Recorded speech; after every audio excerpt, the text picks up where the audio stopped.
This video is for Math 1332 as we start the third week of the semester, Monday, July 31st. We're going to be starting off by doing 8.3 and 8.4 today.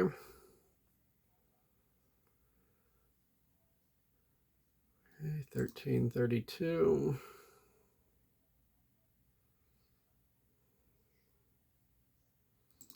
Assignments.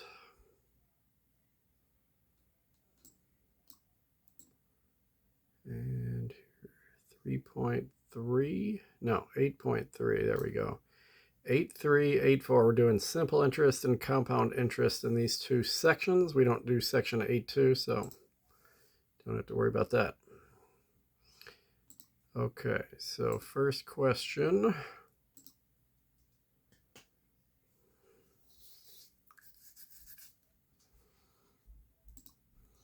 Okay, the principal P is borrowed at a simple interest rate R for a period of time T. Find the simple interest owed for the use of the money. Assume 365 days in a year. Okay, so the first thing we do in this financial thing is simple interest. Simple interest. And that's usually abbreviated with a capital I. And it's equal to the principal amount, which is capitalized capital P. All that means is how much money do you want to borrow or invest? And one good thing about this chapter is all the calculations we're about to learn. It doesn't matter if you're the borrower getting the money or an investor investing the money somewhere. The calculation is done exactly the same way. So it doesn't even matter what point of view you want to take this from. So interest is however much money is involved times the interest rate, but that'll be quoted as a percent, but we need to work in decimals when we do calculations. So that's where section 8.1 comes in handy when we were switching back and forth between percents and decimals. And then T is for time, and for this to work you have to have years, so time has to be in years. And if it's not, we'll have to adjust for that. So in our problem number one, there's a principal amount. The P stands for principal, is what they call the money that's involved. P is the principal amount, or sometimes it's called the present amount. Like right now, in the present time, somebody's either going to borrow or invest $790. And then there's an interest rate, which is almost always quoted as a percentage, 2%. We need to change to a decimal. So remember that if you get confused which way the decimal goes to, take 2% 2, and if you divide by 100, that's a way to get a percent to change to a decimal. And notice 2 is bigger than 0.02, so that makes sense that the decimal is smaller looking. 0.02, but we definitely need to work in decimals and not percentages when we're doing calculations. And then the time needs to be in years, which this one is, but sometimes it won't be. And we'll adjust for that when it happens, but time is 2 years here. So we have all three things we need. We just plug it right in. $790 times 0.02 interest rate times 2 years. I was trying to write an R here, there, 2 years. So some of the calculations later in this chapter are going to get more complicated with long, messy decimals. We'll have to be careful when we get to that. But this one, simple interest, is it's called simple interest for a reason. It's pretty easy to work with. I'm going to put this so you can see everything at once, but 790 times 0.02 times 2. That's what I was typing up. 31.6. So this is the amount of interest that either a borrower would have to give them, eventually have to pay the $790 back if you borrow this money, plus $31.60. So if you get 31.6, you just have to add a 0 at the end because money is dollars and cents. And you'll see in some problems they ask for the nearest dollar. Sometimes they ask for the nearest cent. So you got to pay attention to that. If this was nearest dollar, because of this 6 right here, you would add 1 to that 1 and make it a 32. And we're not rounding to any cents here because it didn't even get out to 2 decimals. But so without even looking, I need to look and see which one they want. But the answer is either $32 or it's $31.60, whichever one they ask for. And if you do the wrong one from what they're asking for, then they just count the whole thing wrong, even if you're close. So that'll be something to really pay attention to on this third test that'll come up at the end of this third week. My guess is they're going to want the dollars and cents just because it's so simple. You may as well give them the whole answer. But notice in the blue part, you got to read this blue part, round to the nearest cent. So $31.60. If you're an investor and you put $790 in like a bank account, then after 2 years, you'll have your $790 plus you'll have an extra $31.60 that's just pure profit for you. Not that $30 is a big deal after 2 years, but that's why this is just simple interest. When we get more complicated ones, it'll grow faster actually. Plus 2% such a small rate too. Okay, same kind of problem, except here on number 2, they don't give me the years. Now they're telling me the time is 15 months. That's really the only thing different on number 2. So there's a principal amount of $8,000. That's either how much you're going to borrow or invest. We don't really care which one. Principal amount is $8,000. There's an interest rate of 2.5%.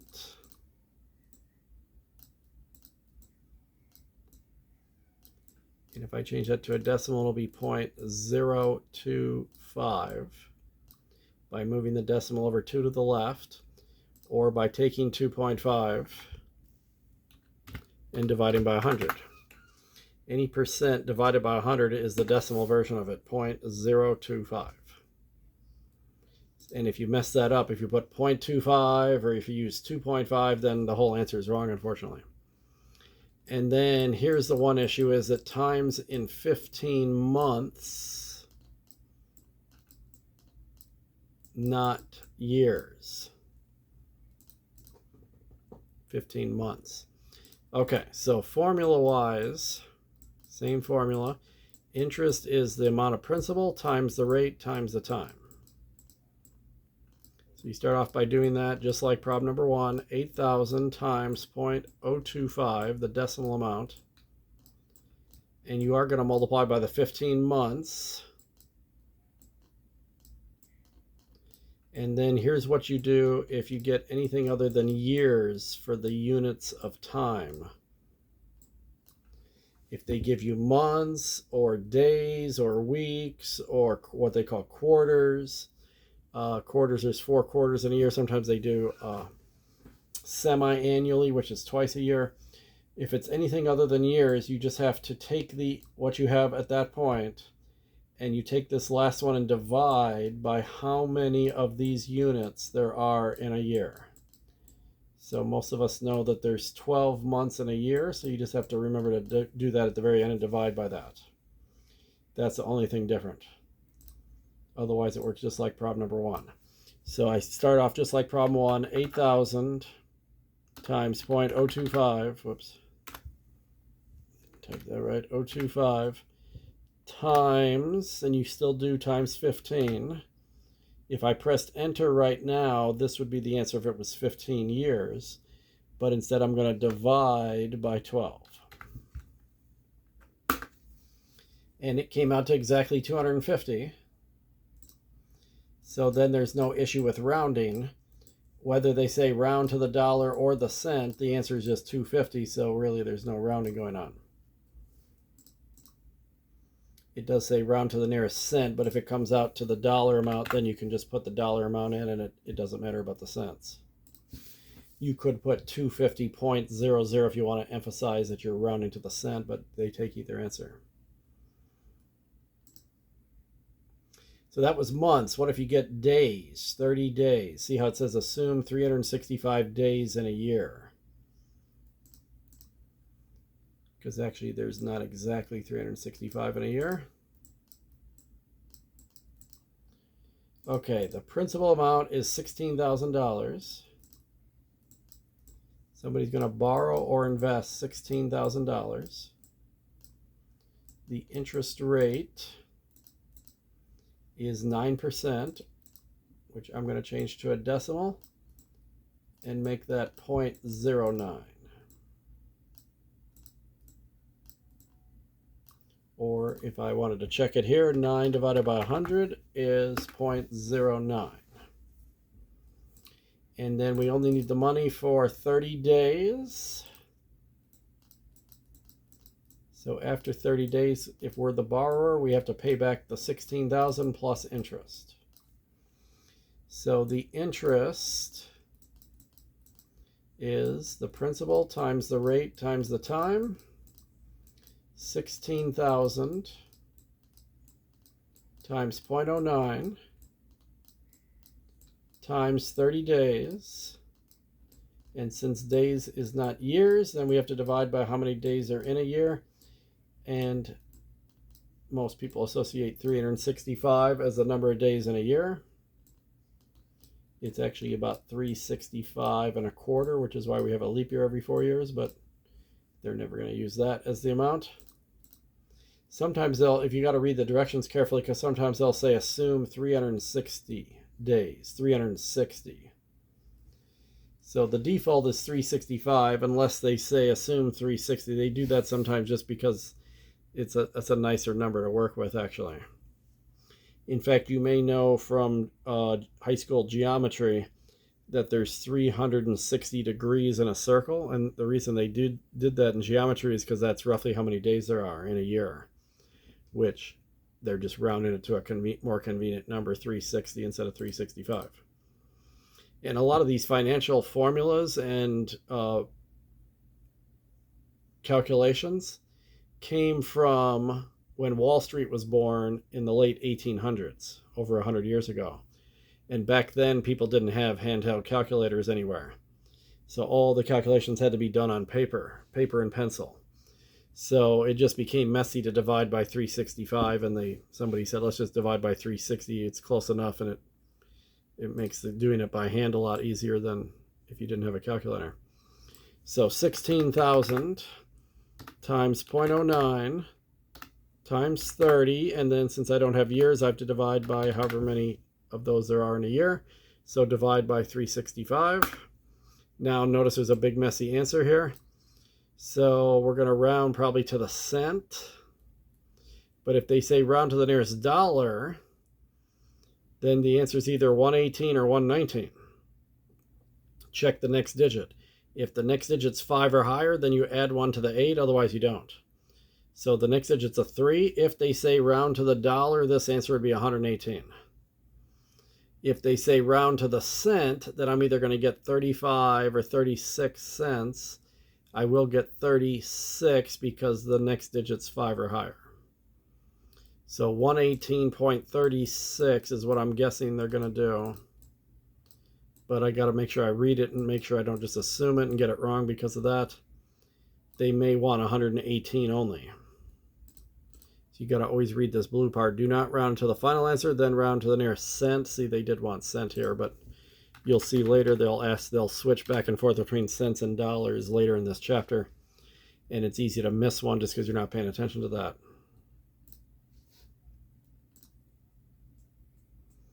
Okay, so here's the next concept.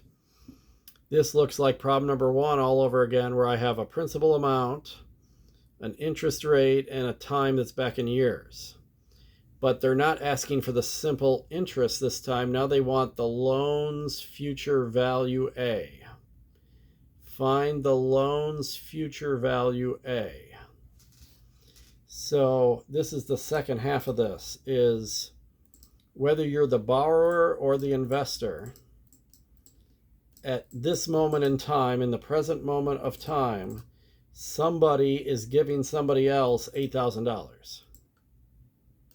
if you borrow from a bank, the bank will give you $8,000. If you give $8,000 to a relative or a friend, you're borrowing the money to them. So either scenario,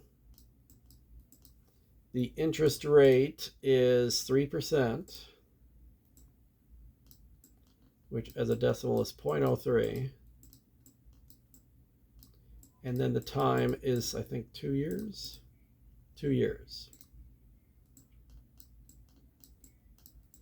Okay, so after the 2 years is up, whether you are the person that gave money to somebody else or whether you're the bank, you're going to get the original money back.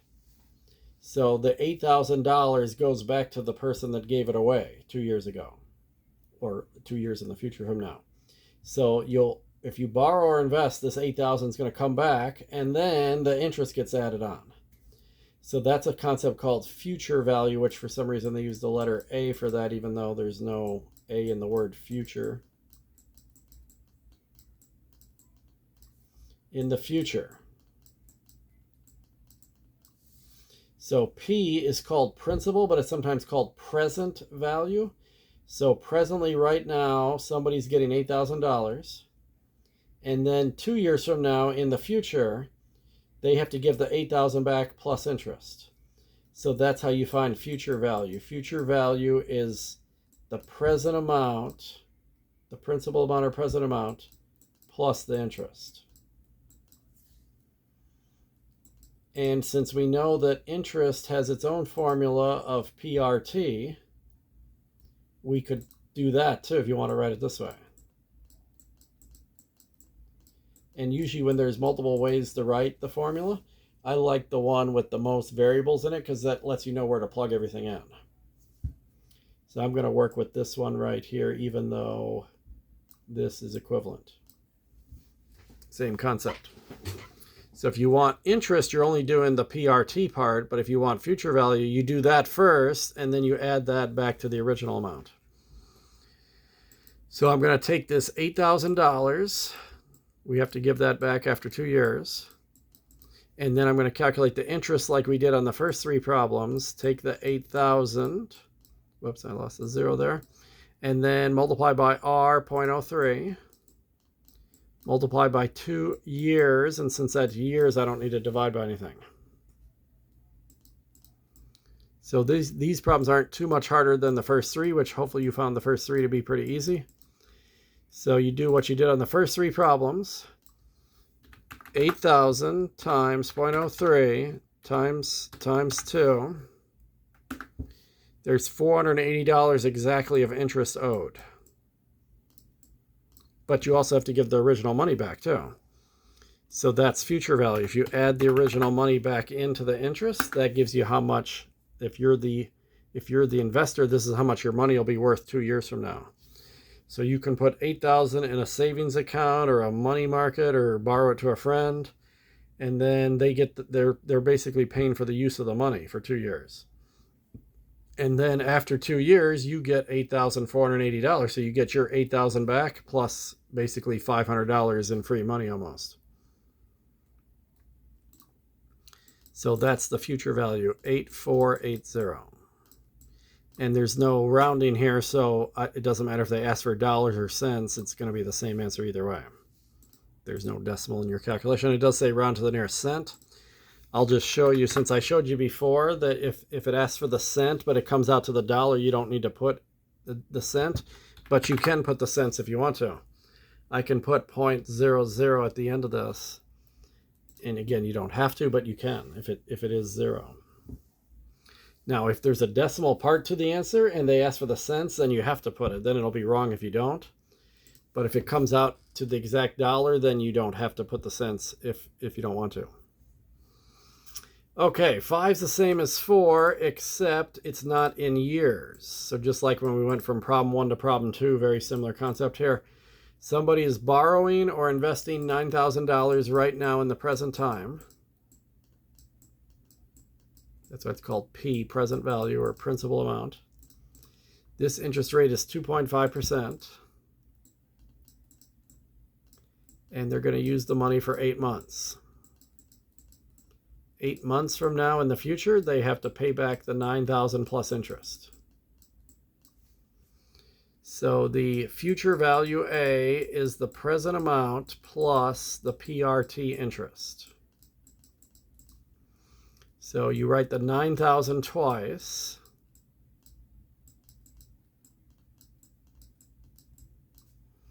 When you're doing future value. If you're doing interest, you only write it once.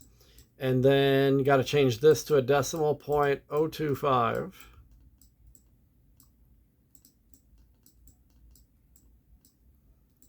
And then because I don't have years, I'm going to do 8 months divided by the 12 months that occur in a year.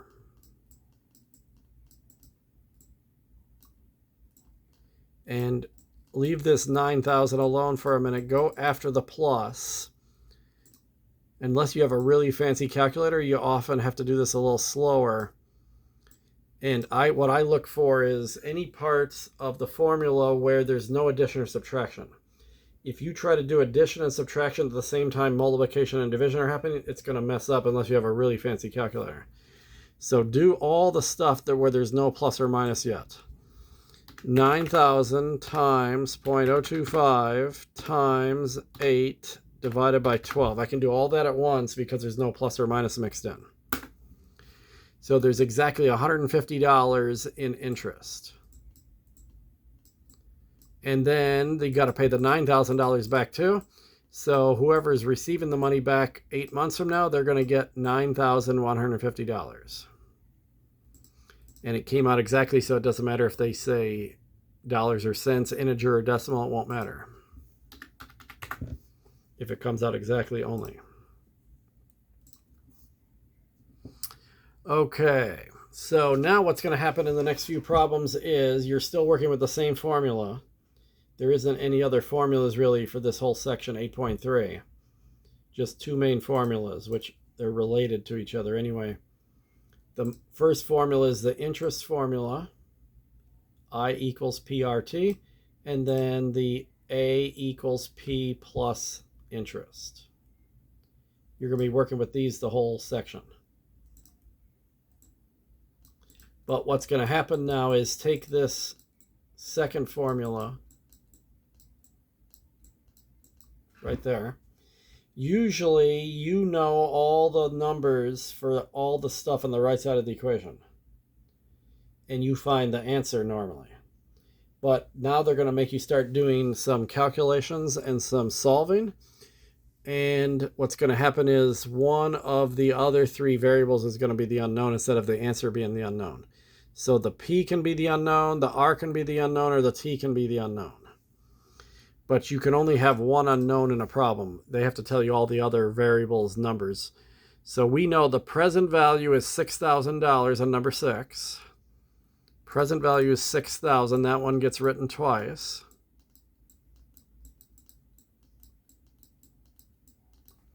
And then we usually don't know the future value. Usually that's our goal to figure out, but for some reason we know that. Now, another example of this is maybe you know how much money you have to invest right now. Maybe you have $6,000 that you want to invest in some way. And maybe you're going to like save up to pay for a car or something a couple of years down the line. Or you're going to college now for 4 years. And when you get done, you want to have like a down payment on a house or something. So you might know, how much do I need 4 years from now? That's an example of this. So for some reason, somebody knows they need to have $7,200 4 years from now. And they know how much they can afford to invest right now. And they know it's 4 years, but what they don't know is the interest rate. So here's an example where the R is the one unknown. But some problems, the T is unknown. Sometimes it's the P that's unknown. Usually it's the A. So what ends up happening here is it's just you have to do some algebra to solve for this. I would subtract this 6,000 from both sides because that's the opposite of adding. Whenever you're working with the other side of the equation, you have to do the opposite to get it over there. Here we were adding, so now we're going to subtract to cancel these. So 7,200 minus 6,000 is 1,200.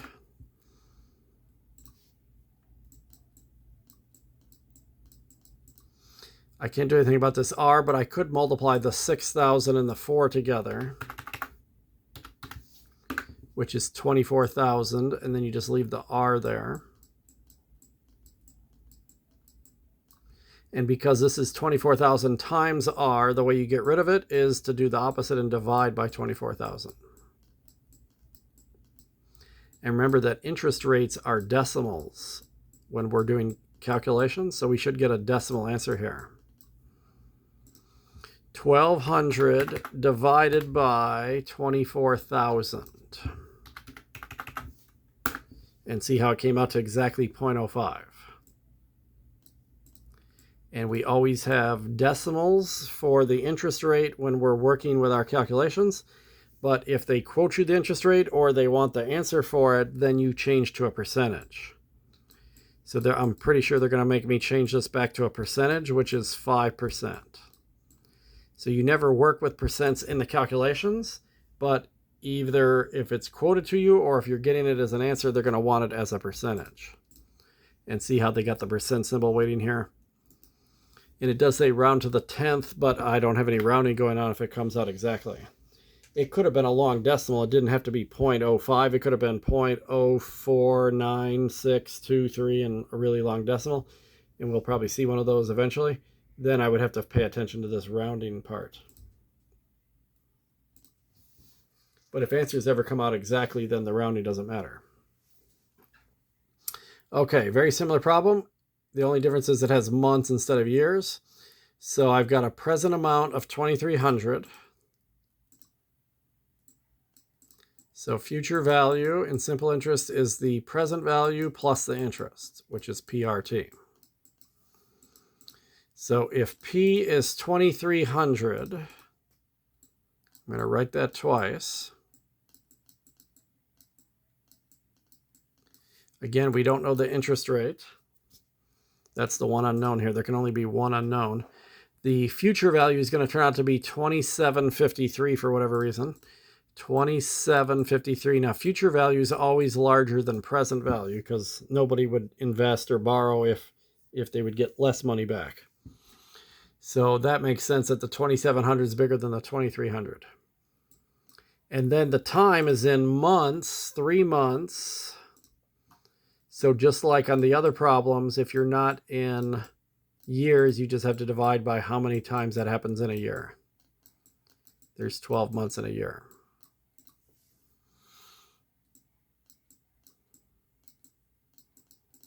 Okay, so we're going to do the same thing we did on the previous problem, except we got to do all this part first.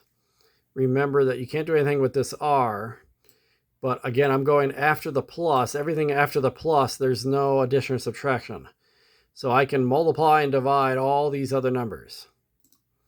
I can take this 2,300 and multiply by the 3 months and divide by 12 months. And these three numbers multiply and divide out to 575, and then you just place an R at the end of that. So now it's basically a high school Algebra 1 problem to solve. I'm going to do the opposite of the adding first and subtract 2,300.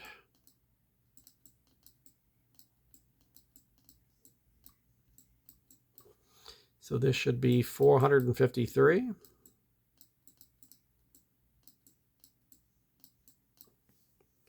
If I do 2753 minus 2,300, that should be 453. And then you just divide by whatever's in front of R as the last step. And anytime you have a fraction where the bottom is bigger, it's going to be an answer less than 1, and that's good here because we want R's to be decimals here. So 453 divided by 575 should be a decimal. 0.787826. Yeah, this is a really long decimal. So I'm going to go to... Well, let me write this much. 7878.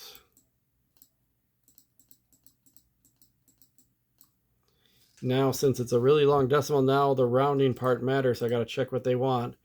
Round to the nearest tenth of a percent. So I got to change this decimal to a percentage first, like we did back in section 8.1 last week. That's when you move 2 to the right, because percents look bigger than the decimals do. So as a percentage, this could be written 78.78%. And there's more decimals if you want more decimals too, but they want nearest tenth, which is the first decimal place. So once I see 78.7, and then there's more numbers after that, 78.7, the answer is either going to stay 78.7, or all you do is add 1 to the 7, 78.8. It's got to be one or the other. That's the nearest tenth of a percent. And it's all based on the digit after where you want to round to. If that's 5 or higher, then you add 1. If it's 4 or less, you don't add 1, you just keep the 7. So this answer should be 78.8%. Okay. That seems like a pretty high interest rate, though. 3 months. Okay. Well, usually interest rates are between like 1 and 10%, so 78% is a huge one. But there are these like loan shops where they charge outrageous interest rates for people that are desperate for money, so maybe it's a case like that. Okay, so this is a different kind of problem. Now we have a different variable to solve for. Now we're given the future value, we're given the interest rate, and we're given the time, and notice that it's in years too. The one we don't know is P, the present value. So usually A is the unknown, that's the most common thing. But we've already done one or did two actually, where R was unknown. Now we're going to do one where the P's are unknown. So that they're just taking us through the different variables that could be unknown here.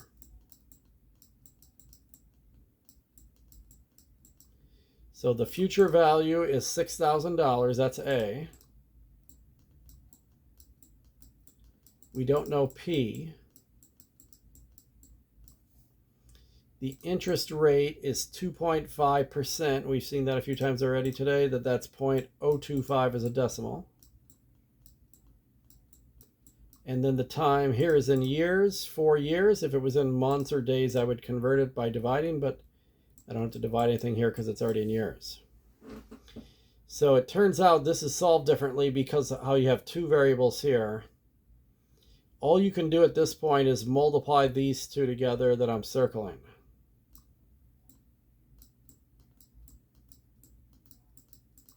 So if I take a calculator and do 0.025 times 4, that's exactly 0.1. And then it's times this P right here. So you just literally write 0.1 P for that part. And then this other P is added to that. So here's what you got. This part right here made this 0.01 P happen. And then there's this other P that's added to it. So this is going to be like an algebra. I don't know if you remember this, but remember in algebra, if it's 3x plus 4x, you get 7x. All you do is add the 3 and the 4. You don't do anything with the x's. So this is literally a 1p, because you can always put 1 in front of a variable, 1p plus 0.1p, which is literally 1.1p. You're just adding 1 plus 0.1, which is 1.1. 1 plus 0.1 is 1.1. And now you can finally divide because it's just a number times p, so now I can get rid of the number finally. And remember that future value is always bigger than present value, otherwise nobody would ever invest anything. So I should expect this answer to be less than 6,000 because the future value has to be bigger than the present value. So 6,000 divided by 1.1, I better get something less than 6,000, otherwise something's definitely wrong. And see, this is less than that. So 5454.5454 is just basically 5 4s repeating. 5454.545. At this point, you're never going to have to go past 3 decimal places because everything's either dollars or cents. We're either going to round to the dollar, or we're going to round to the cent, whichever one they ask for. So if it's dollars, then this 5 is going to add 1 to that 4. If they want dollars, the answer will be 54.55. If they want cents, then this 5 is going to add 1 to that 4, and it'll be 54.55 cents. So I don't know which one they want. Probably they want cents because that's all we've seen so far, but they do ask for dollars sometimes. Here it says round to the nearest cent. So 54.55 cents.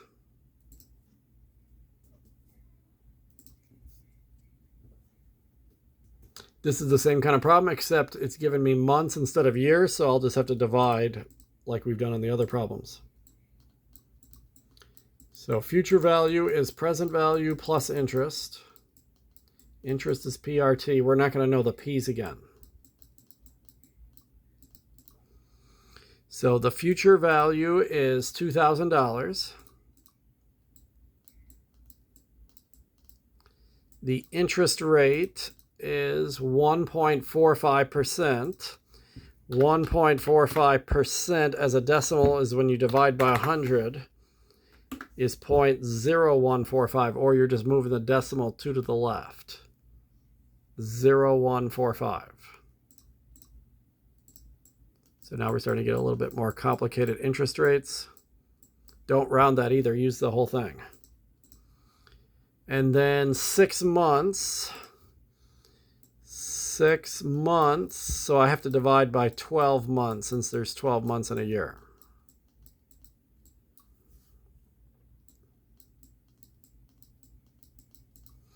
So whenever you're doing this version of the problem, this P right here is going to be 1P. And then I can do all of this in a calculator because there's no addition or subtraction just in these 3 parts. You can always do multiple steps at a time if there's no addition or subtraction involved. So 0.145 times 6 divided by 12. And then that's just going to have a P attached to it. So you're going to have 007 James Bond 25. 00725, and then you put a P at the end because the P's right here. So just like 3x, you can write x3 for 3x, but nobody writes it that way. x3, 3x, we always put the number in front. So P times this decimal is the same thing as a decimal times P. And then this is easy for this next step because 1 plus any decimal amount is 1 point whatever the decimal is. So 1 here plus this decimal is literally 1 point whatever the decimal is. And nothing happens to the P, just like 3x plus 4x is 7x. And once you get that, then you just divide by this big messy decimal.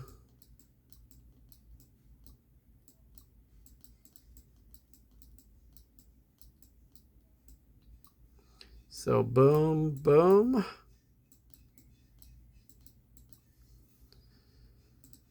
$2,000 divided by 1.00725. And I'm looking for present value. It better be smaller than future value.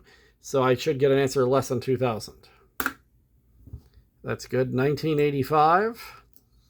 If they want dollars, you would add 1 to this 5 because of the 6 right here. You would add 1 to this 5 and turn it into a 6. If they want dollars, it would be $1,986. If they want cents, it looks like 60 cents right now. It could be 61 cents. It's either 60 or 61. It's only 2 possible answers if they want cents. But the next digit's a 4.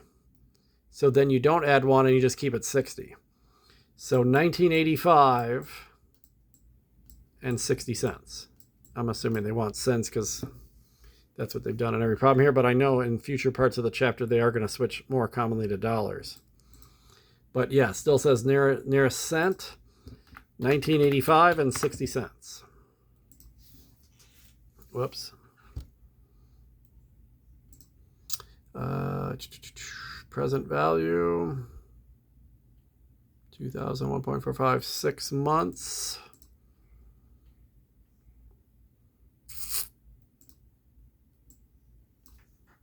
0145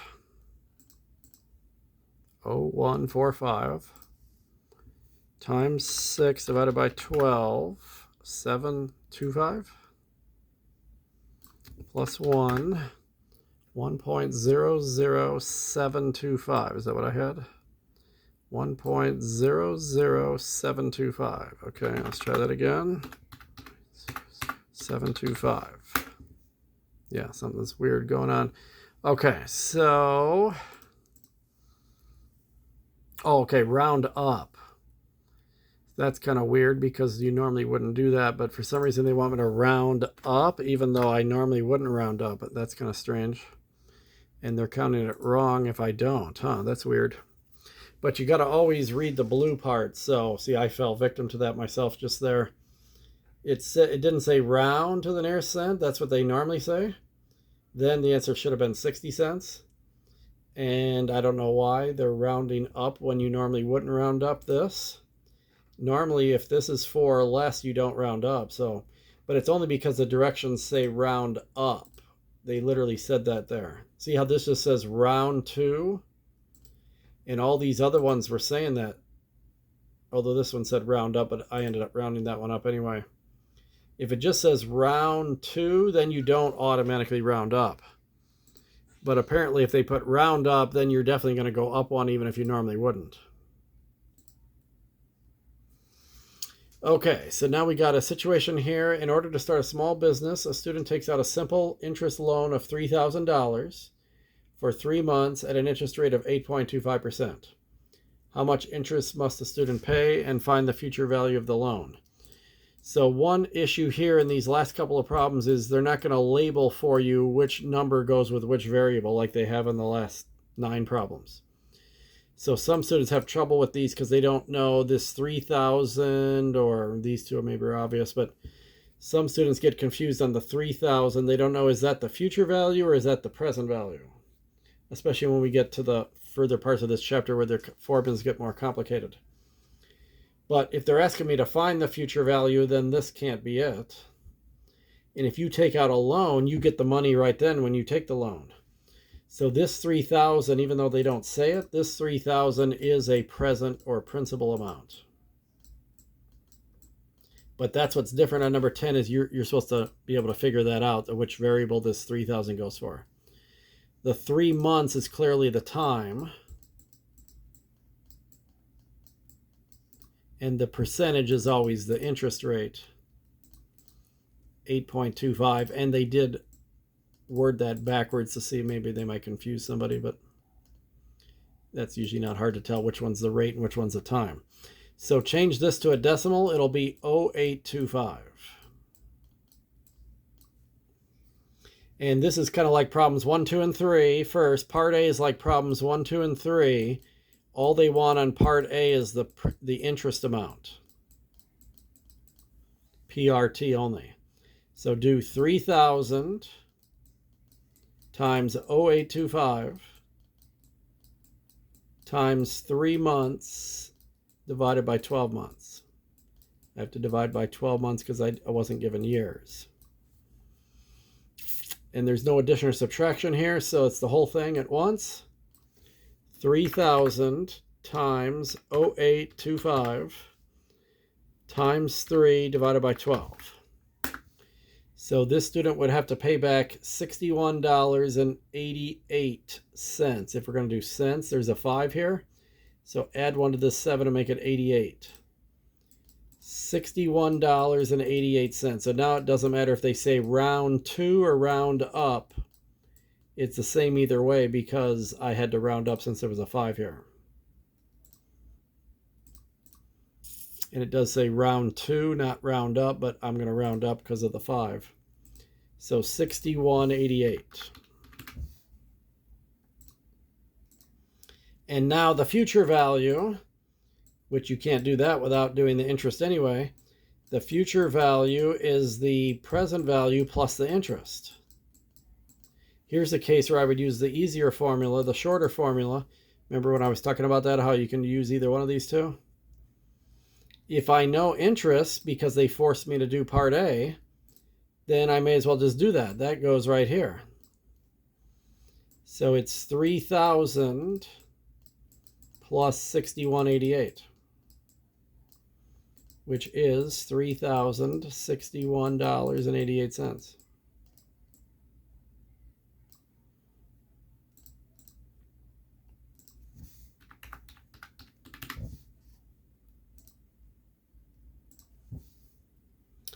To borrow money, you pawn your guitar. So you go down to the pawn shop and sell your guitar. Based on the value of the guitar, the pawnbroker loans you $600. 1 month later, you'll get your guitar back if you pay back $1,470 to the pawnbroker. What annual interest rate did you pay? So now they're looking for the interest rate. So once again, it's not necessarily absolutely clear which numbers in that paragraph go with which of these variables. Some students have a lot of trouble with that. But first thing to do is note what's the one variable we don't know. We don't know the interest rate. That's the one we're looking for. So we better have numbers for the other three variables. And when there's $2 amounts, that can help too, because the future value is always bigger than the present value. So if there's a 600 and there's a 1,470, the bigger number is definitely the future value. So the future value is definitely the 1,470, and the 600 is the present value. And we don't know the interest rate. And then it's 1 month later. That's clearly the time, 1 month. Although it's in months, so then I would have to divide by 12 months. So we did a problem like this. It's just that you had to figure out what numbers go to which variables is what's different here. So remember, I want to go all the way up to the plus first, then take everything else, except for the R. 600 times 1 divided by 12. Do that in a calculator. 600 times 1 divided by 12, exactly 50. And then you slap the R at the end of it. And now you just have to do a little high school algebra 1 to solve for R. Subtract 600.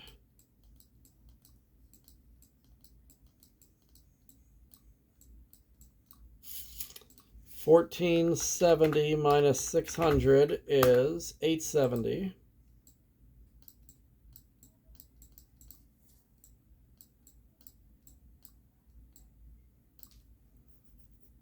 Then it's 50R, so divide by 50. Now this guy really must be a loan shark at the pawn shop here, because 870 divided by 50 is 17.4. And this, even though it's 17.4, this is the decimal version of the interest rate. If you want to change it to a percentage, the percentage should be bigger. So that's when you move this over twice. It's 1,740% interest rate. That's really overcharging somebody.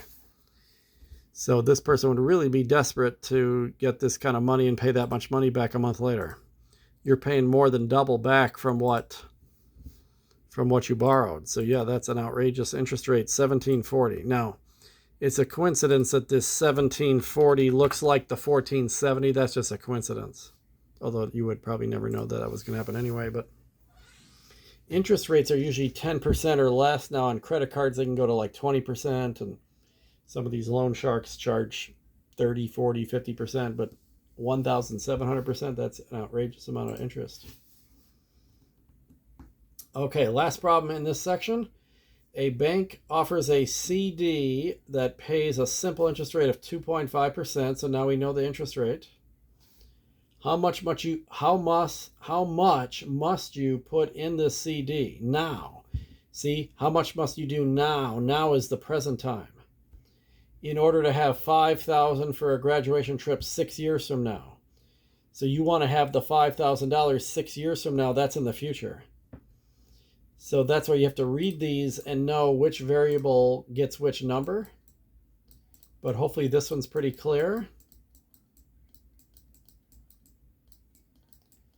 The 6,000 is in the future.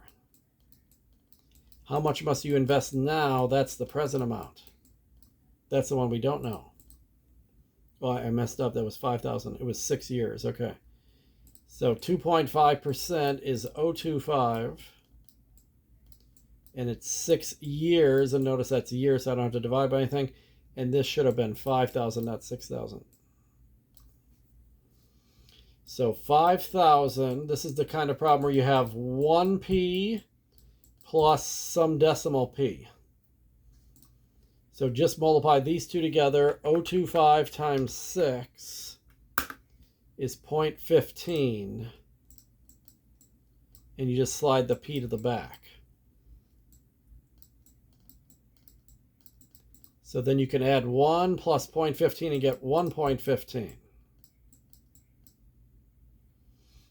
That's like 3x plus 4x is 7x. Divide by 1.15.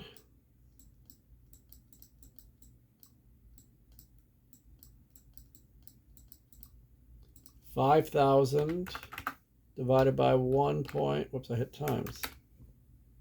Divided by, nope. Gotta clear that.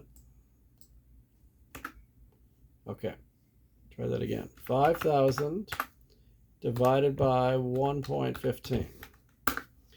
So 4,347. And just checking here, they do want nearest cent. So I got to look at 3 decimals, 826. Since the third decimal is 6, I have to add 1 to this 2 and make it 43, 47, and 83 cents.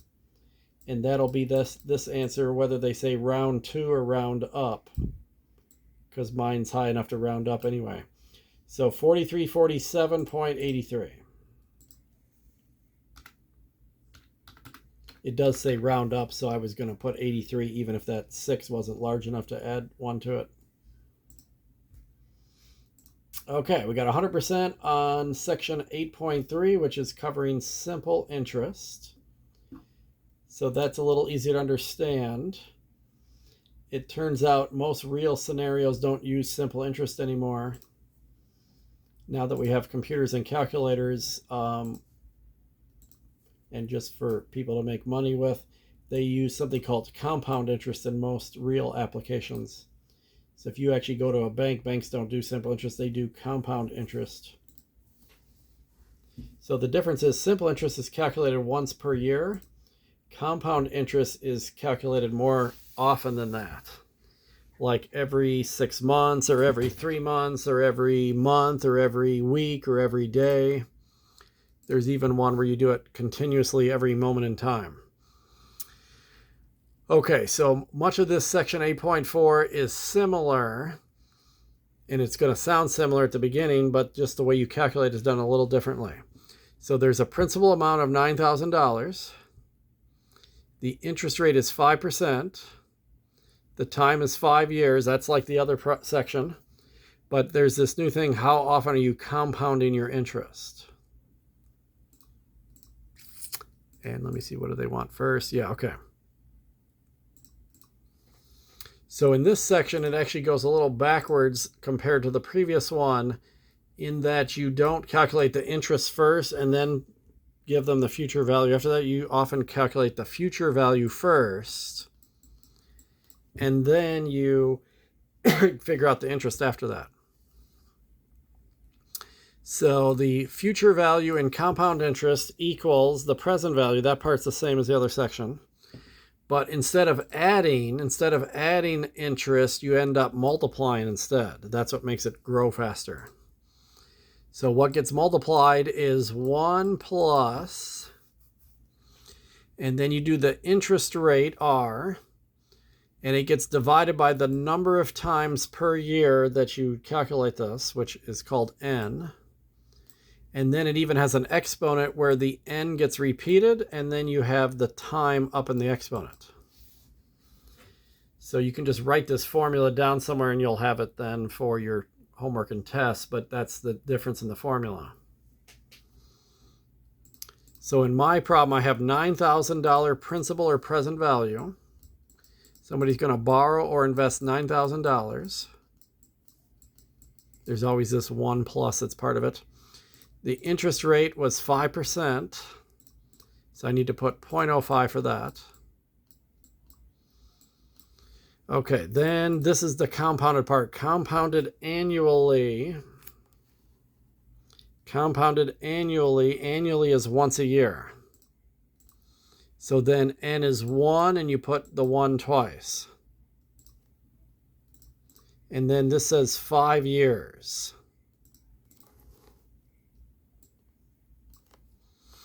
So when you do it annually, things get a little easier because anything divided by 1 is itself. So 0.05 divided by 1 is 0.05. 1 times 5 is 5.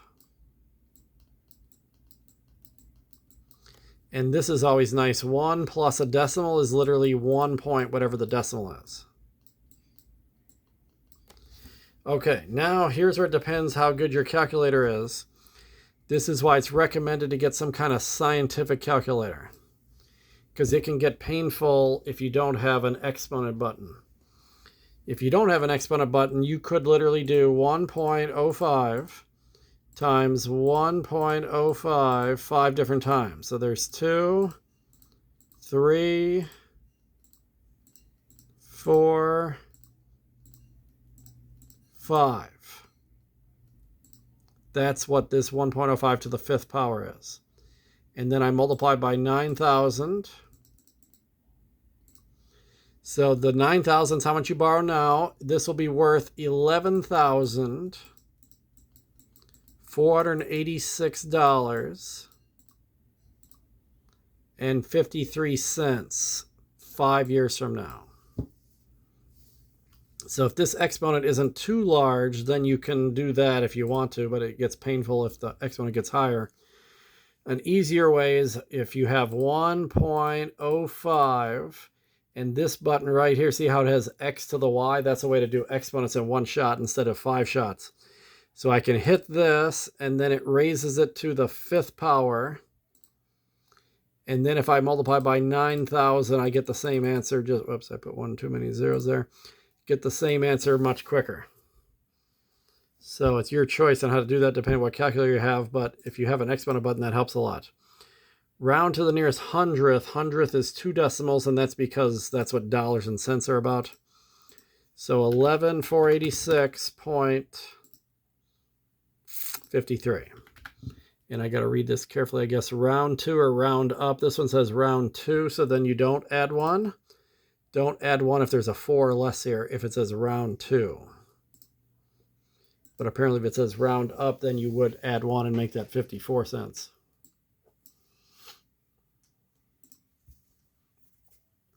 How much interest is earned? Well, this is working backwards, so this is what you're going to pay back or receive 5 years from now. But the original amount was this 9,000. So if you subtract the original amount, that's how much of this is interest, because the 9,000 was the original amount. So out of the 11,486, 9,000 of it was the original money, and then the other 2,486.53, that's all interest. So imagine if you're the investor, if you put $9,000 in the bank, and then 5 years from now it's worth $11,486, you just made $2,486 of free money.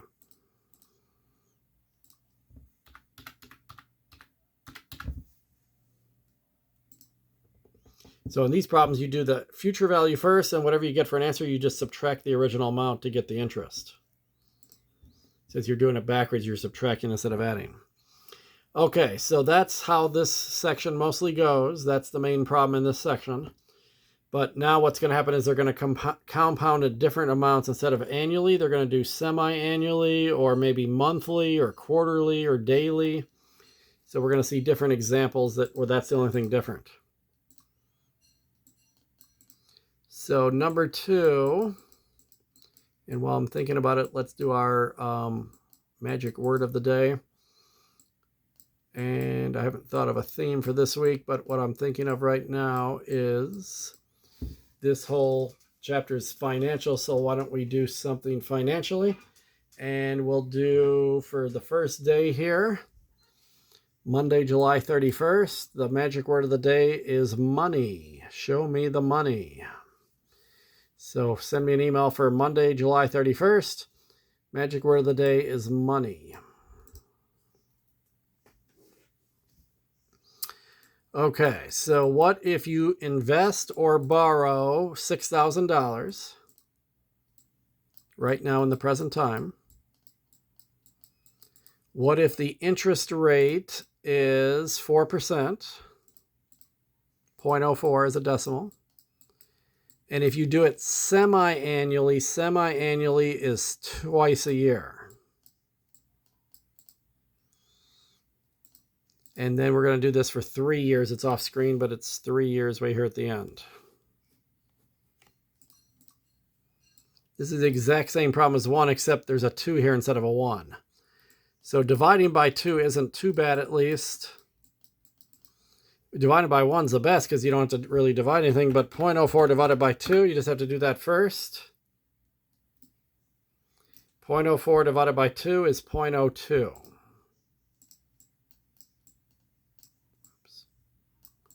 And then 2 times 3 is 6 for the exponent. 1 plus 0.02 is literally 1.02. And then here's where you hope you have an exponent button. 1.02 raised to the 6th power times the $6,000. So this $6,000 investment will grow to 6,756. Whoops. The wrong button there. 6,756.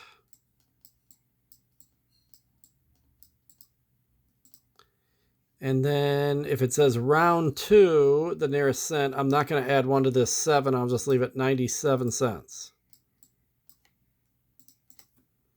Round 2, the nearest hundredth, yes. So 6,756.97 cents. Then the interest is just subtracting the original $6,000. Which will make the sixes cancel out. So 756.97. But it's $750 of free money 6 months from now. So if you got $6,000, you can put it under your pillow at night and hope nobody robs your house and steals the money and then it's all gone. Or the house catches fire and you lose all your money in the fire. You put it in the bank, it's guaranteed to be safe, and then you get free money 6 months from now. So if you're not using it right now, why not make money off it? Okay, so we did annually, we did semi-annually. Number 3 says compounded quarterly. There's 4 quarters in a year, just like 4 quarters in a dollar. So exact same problem except quarterly instead of semi-annually. Future amount is the present amount times 1 plus r over n to the nt power. Somebody wants to borrow or invest $9,000. The interest rate is 0.3%. Be careful about that. 0.3%. Percent's divided by 100. It's actually 0.003, which is not a very common one.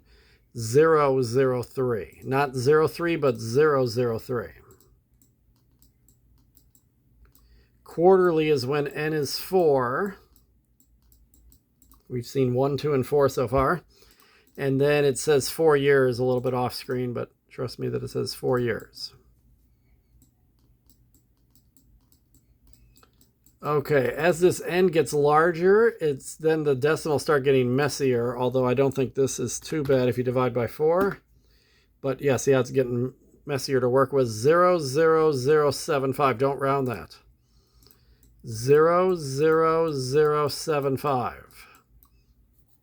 And then 4 times 4 is 16 for the exponent.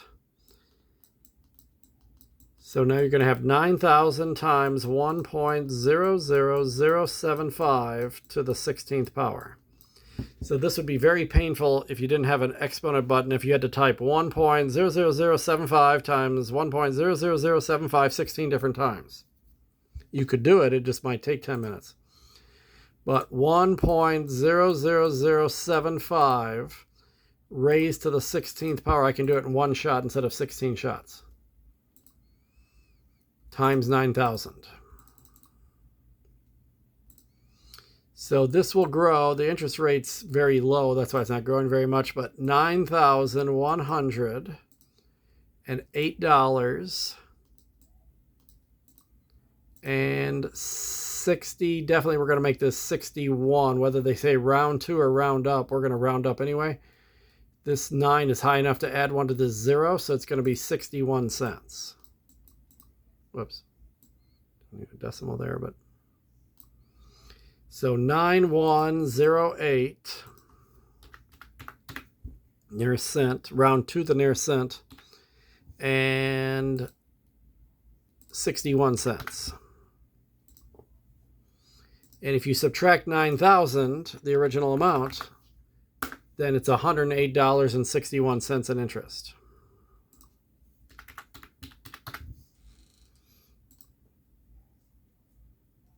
That was quarterly. Next is monthly. Monthly for 2 years.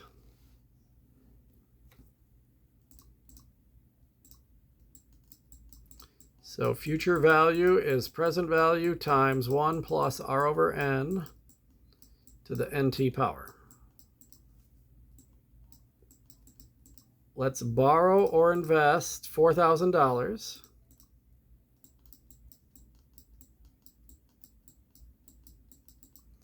The interest rate is 2.5%, 0.025. Monthly, there's a 12 for n. And then it was 2 years. Unfortunately, dividing by 12 often makes it a really messy decimal. So maybe not so much with 0.25 divided by 12, but sometimes this gets really messy. Yeah, see how it's a long repeating decimal? So I'm going to put 00208, 00208, and then it's all threes after that. So just put 1, 2, 3, 4, 5, 6, 7, 8 decimals should be good enough. 12 times 2 is 24 for the exponent. Now, if you really want to get accurate results here, see all these threes here?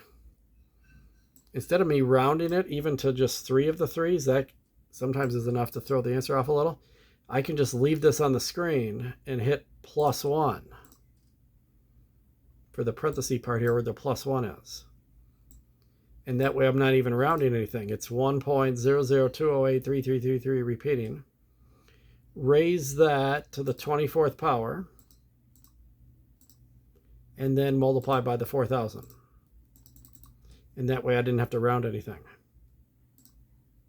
That'll get you the most accurate answer possible. 4204 point, oops, I went to the wrong spot. 0.865, so this 5 is going to definitely add 1. Even if it said round up, we would round up anyway. 87 cents. So there's the future amount.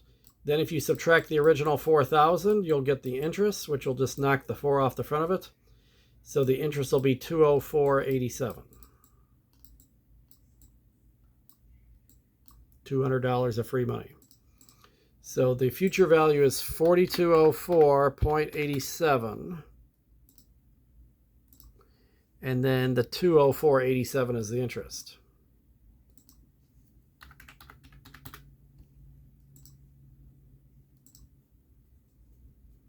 Okay, daily. Now we're compounding daily for 3.5 years. And this is where sometimes I use 360 for daily, but notice it says assume 365 days in a year. So they'll always tell you what that is, but just be careful because sometimes they do make it 360 instead of 365.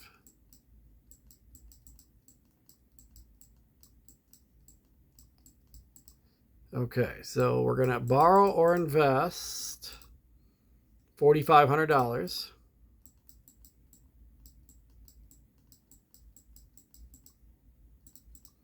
Interest rate's 2.4% or 0.024. 365 is what they want me to use for days in a year.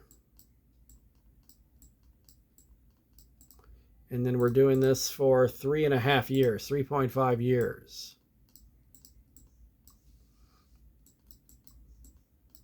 So here's what I'm going to do.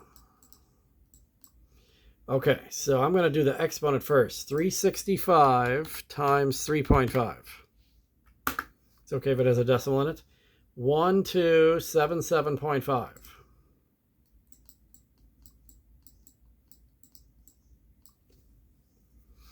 Now, I'm pretty sure this 024 divided by 365 is going to be a really messy decimal. 024 divided by 365. It's so small, actually, that they have to put it in scientific notation with an E-5 here. So what this really means is I have 6.5 times 10 to the -5th, which is actually 0.0000657. They would make 4 zeros in front of the decimal. So not only is this messy to write down, you might not even know what it is. But that was the fraction part right here.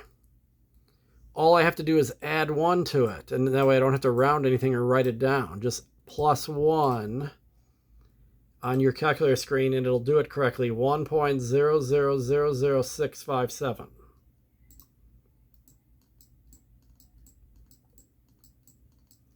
But even this much is kind of a rounded version.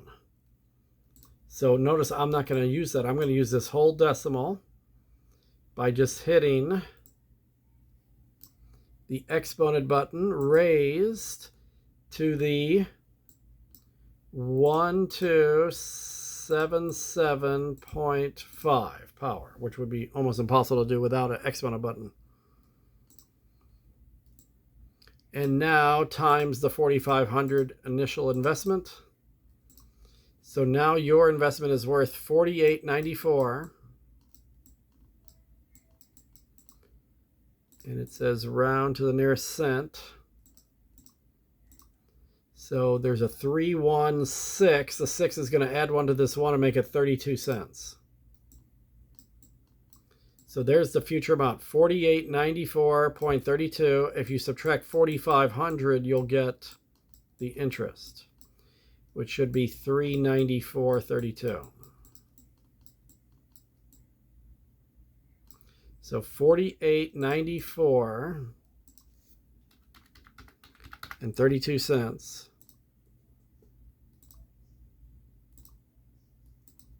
And then subtract 4,500, the initial investment or borrowing amount, 394.32.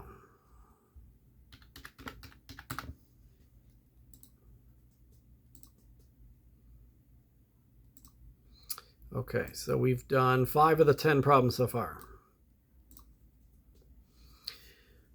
Okay, so here's the case where they give me an option here. You have $13,000 to invest.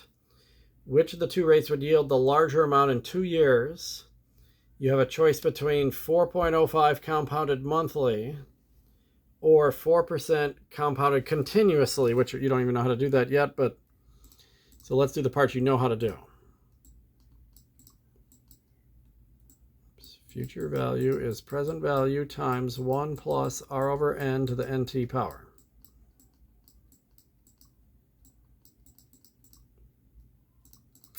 Okay, $13,000 is how much I want to invest right now. If I choose the compounding monthly, the rate is a little bit higher. Because if you do it more often, you get more money if the interest rates are the same. So if you do it less often, they have to give you a higher rate. Otherwise, you would never pick that one. So 4.05% as a decimal, that would be 0405. And if you're doing that one monthly, then you're dividing by 12. And you always repeat that denominator number up here. And then both of these investments are for 2 years. 2 years, yes. Okay, so 13,000. What I like to do once you get the hang of this is it's going to be 1 point, whatever this fraction comes out to in a calculator. And of course, 12 times 2, I can do that in my head and get 24 for that real quickly. So if you can't get the exponent in your head, type that in the calculator first, 12 times 2. So do the exponent first. Now do the fraction 0405 divided by 12, which is probably going to be some messy long decimal. It's actually not quite as bad as I thought. But whether it's not too bad or really bad, just immediately add 1 to it, plus 1. That's this parenthesis part, 1.003375. And now you're ready to raise it to the 24th power and times by 13,000. And this problem's not about the interest, it's just how much is it worth at the end. So this is worth, it started off at 13,000, it went up to 14,094 and 90 cents. If you add 1 to 89 cents, it would be 90 cents. So this is one option. Here's kind of the last concept here, is there's such a thing as continuous interest, where it's constantly at every moment in time adding interest to you. So compounding continuously, the formula is actually easier to work with, and it actually reminds me of a shampoo. So the formula goes P, like it is here, P. Then there's a special number in math called E. And then the exponent is R times T instead of N times T. But the way I remember it is it looks like the shampoo Pert. You know that Pert shampoo in the green bottles? Pert shampoo. It looks like the word Pert. It's just that the R and the T are in the exponent. So I still have this 13,000 for P.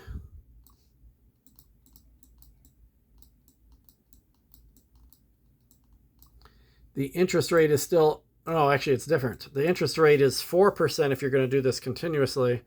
So 4% is 0.04. And then it's still 2 years, though.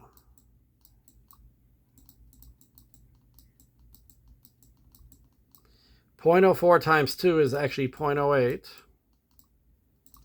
But if you didn't know that, you could do it here. Okay, there's a special number in math called E, and scientific calculators will have that. See, it's right here, E. It's called Euler's constant. There was a Swiss mathematician named Euler, which is spelled E-U-L-E-R. So that's where the E came from. You're probably familiar with the number pi. Remember pi in geometry? It's about 3.14. Well, E's like that. It's 2.718 and keeps going on after that. So if I just press E, it'll say 2.718 and a big, long, messy decimal like pi. So that's fine. So just hopefully you have a scientific calculator where you can just press the E button. And now I'm going to raise it to the 0.08 power. Raise to the 0.08 power. So I don't care how messy this gets if I have a calculator. And then you multiply by the 13,000. It's actually easier to do than the other calculation. But here's the key to this problem, is which of these is the better investment? This one will get you $14,082.73, because there's a 1 after that. You don't have to add 1, just keep it 73. But this is better right here. $94 is better than $82 if they're both in the 14,000s. So this one's better. So generally, what makes investments better, and this would be, I guess it depends if you're the investor or the borrower. If you're a borrower, you want to give less money back, but this is about investing. So then you want the higher amount. So if you do a larger amount of money in the present time, that's going to make the interest higher. If you do it for a longer amount of time of years, that'll get you a higher interest rate. But assuming both of those are the same, which they are here, then generally higher interest rates will get you more money.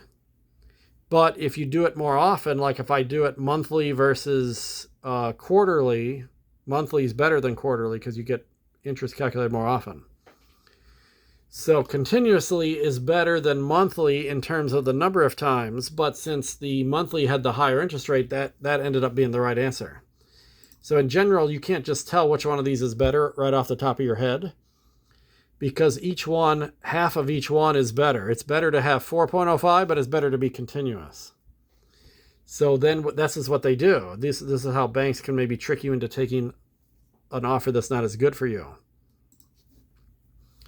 You might be like, oh, I'd rather have continuously because then you're calculating my interest more often, but if the interest rate's lower, it's maybe not a better deal. That's exactly what happened here. Okay, how much? Here's a case where number 7, this is where they're not telling you which one's which anymore. You have to know where to plug this into the formula. So how much money should be deposited today? Today is present value in an account that earns 7% compounded semi-annually.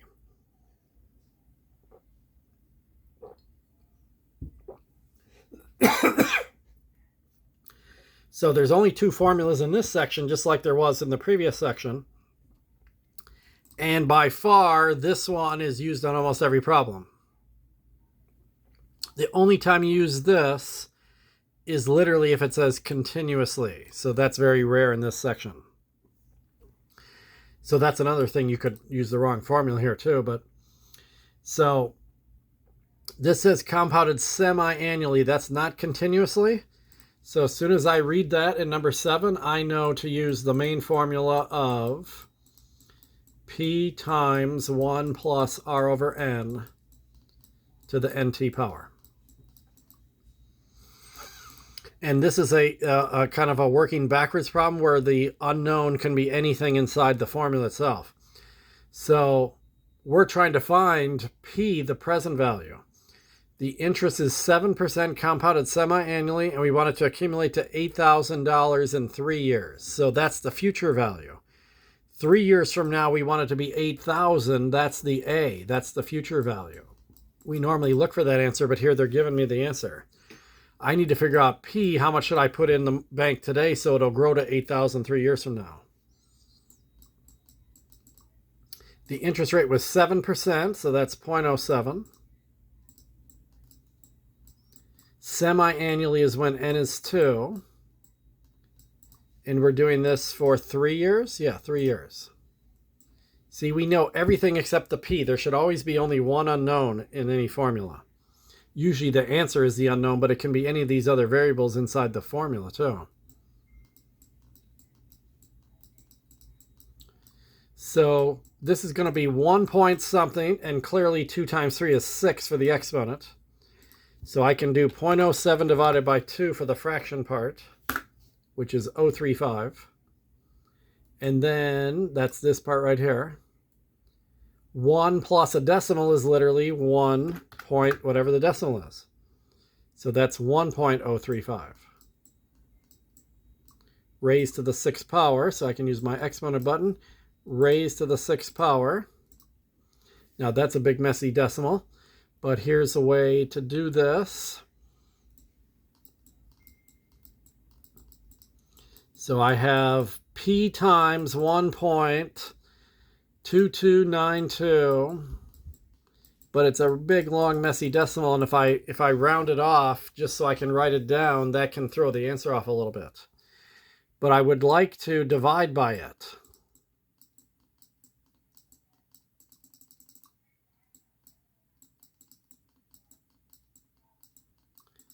So if only I could have 8,000 divided by this big messy decimal. But the problem is if I type 8,000 right now, I'm going to lose this decimal. So here's a way to do this so you can use as many decimal places as possible. I'm going to intentionally divide this backwards. I'm going to leave the 1.22 big messy decimal, and I'm going to divide by 8,000, even though this is not the correct answer. I'm doing this backwards, just out of convenience. And then this button helps. This 1 over, this flips a fraction around. So if I flip it now, then I get the right answer. And that way I don't have any rounding issues in my calculator. See, it actually did this, 1 divided by this. So it's 6508. And remember how future value is always bigger? So that's good that this is 8,000 and the P is only 6,000. That makes sense that the P is smaller. 6508 and then 005, we're going to make that 01 for if you want the cents. 6508.01.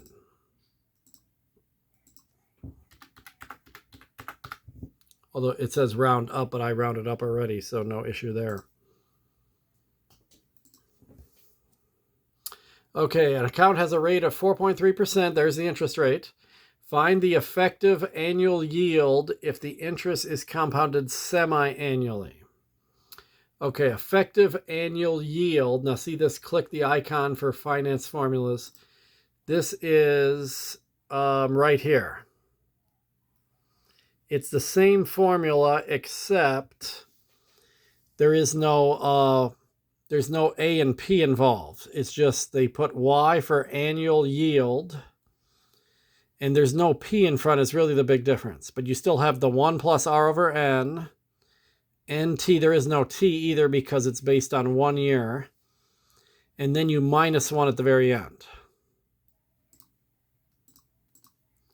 So this, I guess, is a third formula, but at least you can click it and you don't have to memorize any of these formulas at least.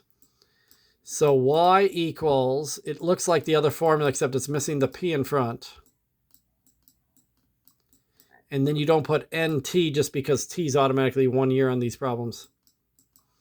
So if you ever buy a car or a house, the issue is that the payments are usually monthly. Almost always they're monthly. So it can be misleading to consumers when they tell you the interest rate per month. It's not the same as interest rate per year. So the government stepped in actually, and they force these companies to tell you what the annual rate is. So you have a way to compare it. Since you're going to be paying in monthly payments, you might be curious, what is it per year? And then you could compare to other bank offers that way. So that's why the T is gone, is because it's just based on how much is it per 1 year. Okay, so we're doing a 4.3% interest rate, which is 043. And usually with cars, you would divide by 12, but this said semi-annually, so I'm going to do 2. So do the 043 divided by 2 first. Then add 1 to get this inside part. This will be 1 point whatever that is. 1.0215. And it's raised to the second power, and then you minus 1. So I need to raise it to the second power, 1.04, and then here's why you minus 1 at the end. Because interest rates are decimals. They don't have a 1 in front of them normally. So see, this is a normal interest rate, 0.043, 46225. 043, 46225. See, they're going to try to trick you at a car dealership, and they say, oh, it's just a 043 interest rate. But that's per month, actually. Over an entire year, it grows a little bit higher than that. It's almost 043 and a half. See, this was always the issue, is the annual interest yield is always higher than the monthly one. So it misled people in thinking they were paying more than they thought they were. Round to the nearest hundredth. Now notice the answer wants a percentage.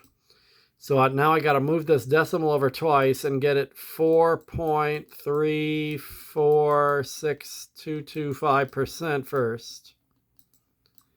Round to the hundredth. So this is tenths, hundredths. And then there is a 6 there, so I have to add 1 to that 4 and make it 4.35. 4.35%. not 4.3, but 4.35. That makes it a little higher. So if you ever go buy a car, look on the little sticker in the window, you'll see this effective annual yield. They want to tell you if you weren't paying monthly like you normally do for cars, this is how much you're paying in a year's time. Actually, it's higher than the percentage they're going to quote you. And it's just kind of like truth in advertising. They don't want to mislead customers. Car companies would downplay this in the past and make it seem less than it actually was. So the government stepped in and forced them to do this now. So at the time of her grandson's birth, a grandmother deposits $4,000 in an account. So she's doing that right now. That's the present amount. It's 3% compounded monthly, definitely not continuously. What will be the value of the account at the child's 21st birthday? So maybe, see, grandparents will do this, or parents will do this. They have a child that's born. They can give a gift of so much money. And then when the child becomes 18 or 21 years old, then they can have a large sum of money that might pay for their college or pay for a car, or pay for a house, something like that. So this is just a real world example of what this section's about.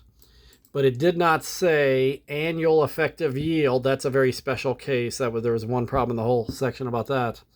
And it's not continuously, so then I'm using my main formula here.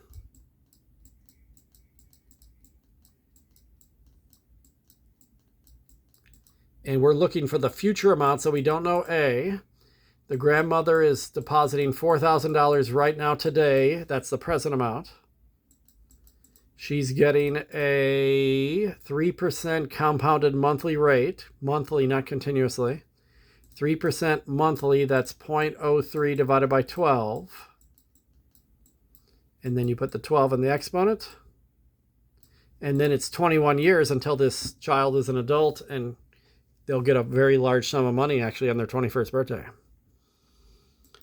This is a very good thing to do if you can afford it. Okay, I would do the exponent first, because if I do the decimal, I'm going to lose it. Do the exponent first. 12 times 21 is 252.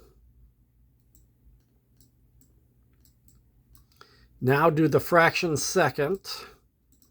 0.03 divided by 12, and that's not so bad. And add 1 to it. 1.0025. I'm just going to go ahead and put 1.0025. I'll just add the 1 in right away. Okay, so now I've got 1.0025. I need to raise it to the 252nd power. And then multiply by the $4,000. So see, this grandmother almost doubled her money. She might not be around 21 years from now, but this is good for the child. 7504.54. The $4,000 almost grew to $8,000. It almost doubled in those 21 years. So the child's getting $7,500. The grandmother only had to pay $4,000 of that. The bank is giving you $3,500 of free money. Now the bank used it for 21 years and they make money off that while they're using it. So it's kind of a win-win situation. The bank is getting a benefit from this for getting the money for 21 years, and then the child gets a big benefit, and the grandmother doesn't have to come up with all this money all at once. So the account will be 7504. Oh no, see, I almost messed up. See how it says round to the nearest dollar? I was about to put the cents in. But there's a 0.5 here. So then you got to add 1 to the 4 and make it $5. It's actually 7505 because it says round to the nearest dollar. And that's when you'd have to look and see, is there a 5 or a higher here? Then you add 1 to this 4. So yes, I need to add 1 and make it 7505. Okay, final problem here for today. Here's another one of these, which one's better for you? Will you earn more in 1 year by depositing $5,000 in a simple interest account, that's section 8.3, that pays 6%, or in an account that pays 5.9 compounded daily? Because once again, if you do it more often, that's usually better. But if you get a higher rate, that's usually better. So what if you have each one has one half of the better part of this? Then it's impossible to tell off the surface which one's the better deal. So this is a good summary problem number 10 that summarizes both sections, the main part of both sections. The main part of section 8.3 is that future value is present value plus the interest. That's section 8.3, the main formula of section 8.3. So it's $5,000 is the present amount. And that's, remember how you write this twice.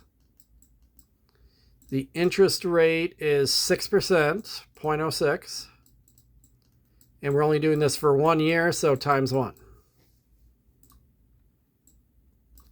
5,000 times 0.06 times 1 is $300.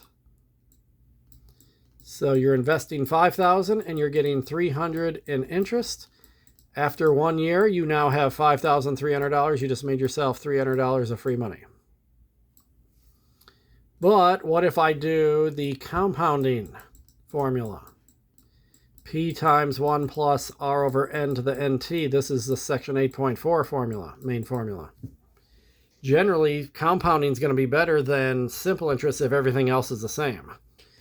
But everything else is not the same. This one has a slightly lower interest rate. Maybe that's low enough to make this one not as good. Or maybe it is better. So both possibilities have $5,000 investment. This interest rate is lower. It's 5.9%, so 0.59. So in general, that's worse. But since we're going to compound daily, that's better. Daily is when you divide by 365, unless they say use 360. Let me double check. It doesn't say. So if it doesn't say, then you can definitely assume 365. In fact, we haven't even seen one where it was 360, but I've seen that in other textbooks where they'll sometimes say assume 360 in a year. And then we're doing this for just 1 year, so that'll make the exponent nice. So it's 5,000 times 1 point, whatever this decimal is, from this fraction. And then 365 times 1 is literally 365. So what would the fraction be first if I do 0.59 divided by 365? And see, it's one of these weird ones again. So add 1 to that right away. That way it comes out a little nicer looking. 1.00016. Although it keeps going after that. So I would not round it, leave it all here, and hit your exponent button, raise to the 365, and now times 5,000. And is it better or worse than 5,300 is all we care about? It is a little better. 5,303.